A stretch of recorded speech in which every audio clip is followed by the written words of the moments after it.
Who do you think has been, if you had to say like a top 3 most influential thinkers on your own perspective, could you name that list?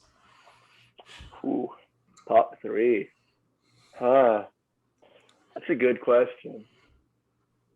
Um, that guy who did the Slate Star Codex has influenced my thinking a lot. I can't name any specific principles right now, but he has a lot of just posts about thinking that I feel like have like seeped into me. Yeah. You know,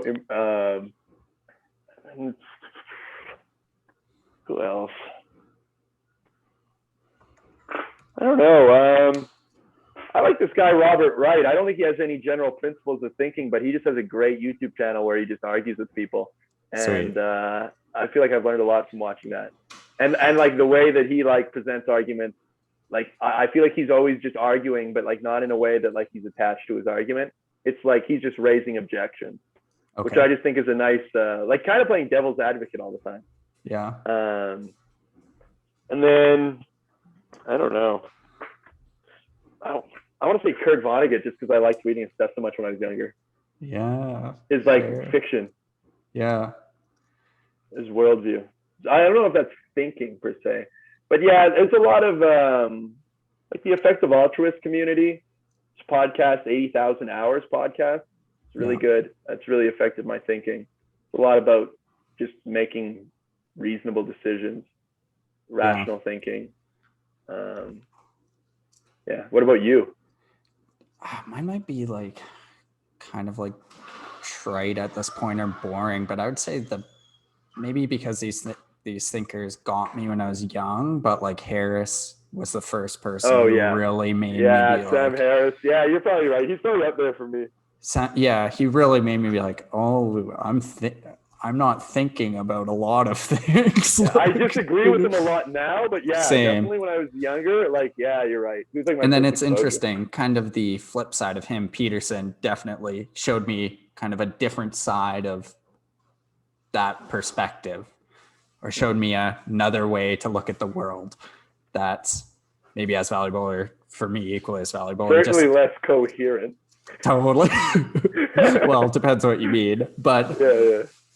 So I would say, yeah, Harris, Peterson, and there's a guy when I was really young, maybe 18 to 20, and he was kind of a online self-help guy. His name was RSD Tyler. That was his pseudonym. And he would talk about like dating, business creation.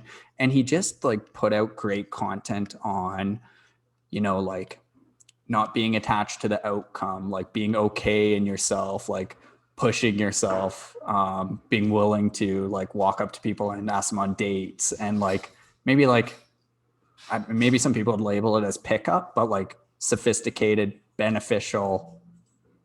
It's like a sophisticated, beneficial philosophy around how to be a young man, essentially. Kind of like maybe similar to Peterson in some ways, but way less sophisticated, just this random YouTube guy. And when he was young, he kind of got like the snowball rolling for like picking up reading, like going out, trying to build confidence, trying to get on top of my finances. And so I'd say he's one of the people that put me on the right track. And then I could maybe name like 10 other people. It's hard to make a top 3 list, but Tim Ferris. Dude, yes.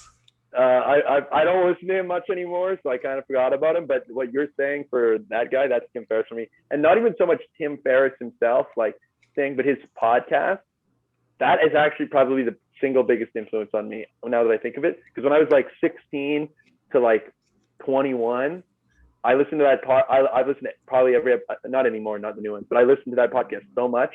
And it was like these guests were these high achieving, like type A personalities. Yeah. Like you want to get like, if you want to be in shape, just get in shape. Or like you want to like be successful, like, kind of do your own thing. Don't follow the societal like path.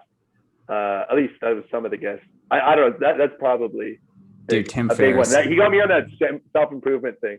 Like which I've kind of tried to like shift, but yeah, the reading, like needing to read way more.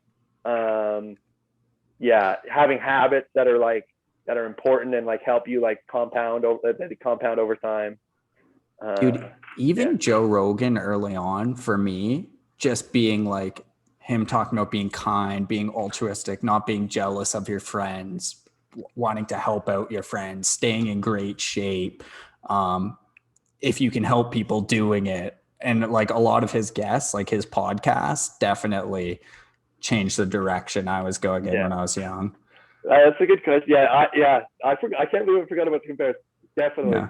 It's because I don't listen to him anymore. And I don't know why. You just outgrow it. Like, I don't mean his podcast specifically, but you just get what you can out of something. And then I find I get to the point. I also kind of against his, like, now I've rebelled a little against the self-improvement thing, or like some of that philosophy. Or his Do you find you get to the point with podcasters, thinkers, anyone where they're almost become predictable, you know? Everyone does at some point, no matter how intelligent you are, especially if you listen to someone enough. Yeah, when you take in like hundreds of hours of their material, definitely. Yeah, totally. And I think that's where I'm at with Sam Harris. Like, and his interests have shifted a little. I still like his meditation stuff, but I meditate. Yeah. His waking up app. When he does like well-being related stuff, I'll listen to that all the time. I like listening to him just talk about living a meaningful life. But he's like really into the culture war stuff now, and politics, and I just have no interest in that. Have you listened to much of Naval Ravikant? Yeah, I have a little. He's okay. He's. I used to listen to him more. He's too much in this. So I think a lot of these people sometimes, and this is also why I listen to the Tim Ferriss show less. It's like people who are successful for reasons that, like, obviously they were totally talented. Like, I'm not saying they're not talented, but it's luck. Like there are people that do the same shit as them and they don't make it. And then it's like people being like, if you just do this, you'll be successful. And it's like, yeah, like you got it, but there's many different ways to get rich. And there's so much chance involved that you're just like, you're conditioning on the fact that these people made it. It's the survivorship bias, right? Like, it's not that they don't deserve it. I'm not saying that at all. Like, they worked hard and they're smart, obviously. But for every one of those, there's 10 people that did the exact same, 100 of people who were like the same style.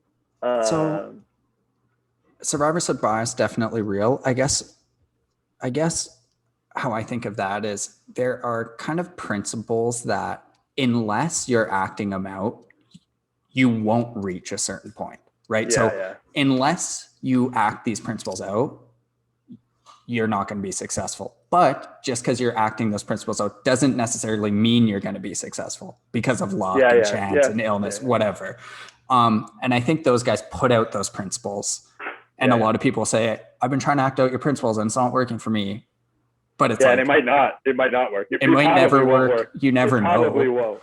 Yeah, like you never really know. But unless you act it out, it won't, you know, like, that's your only hope. Yeah, that's true. And Naval, I haven't listened to Naval much lately. I just found him I just didn't like him. Like I liked him for a bit, and then like I just didn't like his. He sort of seemed to have a self-importance that I didn't really like. Yeah, and I don't like his podcast album, his logo. But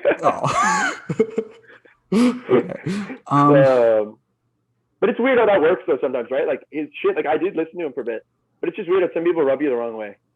Yeah. And like even if somebody else gave the exact same advice, I would probably like it. It's just that for whatever reason, I think he's taken on he's dove too much into the guru of like I think he's worn that persona too much for me.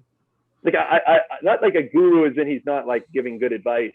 Just like I'm wary of somebody who wants to take on that role so much, who's so sure that their advice is good. Whereas Tim, I feel like has a little more humility. Yeah, I don't know if I agree with you, or at least I don't get those vibes. But it is interesting to observe what annoys you about people. Or like for me, it's like when people annoy me and why. And it's like, is it their ego showing? Is it something they're triggering in me? Maybe I know that they're superior to me, and my ego is actually making me think I don't like them. Definitely. And things like that. Sometimes like, a thing. Certainly a thing sometimes. Yeah. Yeah, it is interesting to me. I guess I've just fallen a little further away from the business model. And I know Naval isn't all about that.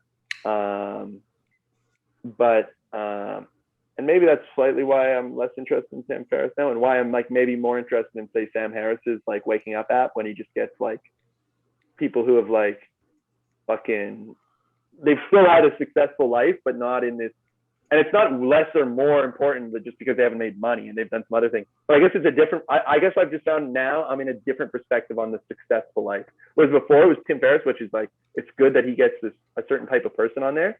Like I have no problem with it. They're really interesting. I love listening to those people. But those are like a type A personality, right? Whereas now I'm like listening to the guy who like fucking walked across America in his bare feet because he was like, you know, just to get like a different style of.